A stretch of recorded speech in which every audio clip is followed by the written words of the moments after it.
लेकिन चिराग पासवान जी बेचारे नादान हैं, है ना। वो इधर उधर कोई भटका देता तो भटक जाते हैं। मोदी जी हैं तो आरक्षण पर खतरा है, मोदी जी हैं तो लोकतंत्र और संविधान पर खतरा है। ये यथार्थ है, सच्चाई है। लेकिन आरक्षण के बारे में चिराग पासवान जी को थोड़ी सी भी जानकारी नहीं है और ना ही आरएसएस के बारे में उनको इतिहास की जानकारी है। चिराग पासवान जी तो खुद ही कहते थे कि भाई जो संपन्न दलित है उसको आरक्षण वापस लौटा देना चाहिए।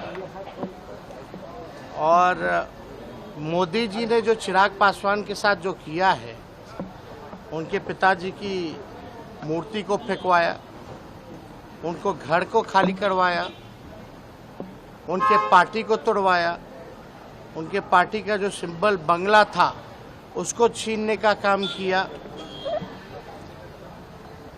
उनके घर में चाचा भतीजे में लड़ाई लगवाई।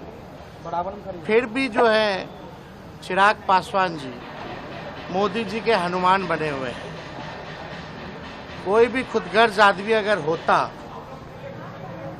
तो मोदी जी के साथ नहीं रहता, लेकिन पता नहीं चिराग पासवान जी की अपनी सोच है, स्वतंत्र है किसी के साथ भी रहने के लिए। लेकिन आरक्षण के बारे में चिराग पासवान जी को थोड़ी सी भी जानकारी नहीं है और ना ही आरएसएस के बारे में उनको इतिहास की जानकारी है। थोड़ा आरएसएस के बारे में जानकारी प्राप्त कर लेनी चाहिए, और जानकारी उनको तभी प्राप्ति हो सकती है जब अपने पिताजी का, रामविलास जी जो हम सबों के नेता थे, उनके भाषणों को वो सुने। उनका भाषण जो है रामविलास पासवान जी का, चिराग पासवान जी पहले सुने, समझें। उनके पिताजी ने कई बार ये बात कही कि बीजेपी आरक्षण को समाप्त करना चाहती, दंगाई पार्टी है, इसके कारण उन्होंने केंद्रीय मंत्रिमंडल से इस्तीफा भी दिया था। तो ये सब लोग जानते हैं। लेकिन चिराग पासवान जी बेचारे नादान हैं, है ना। वो इधर उधर कोई भटका देता तो भटक जाते हैं।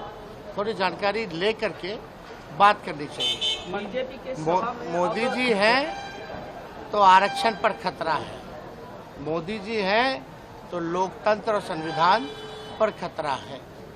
ये यथार्थ है, सच्चाई है।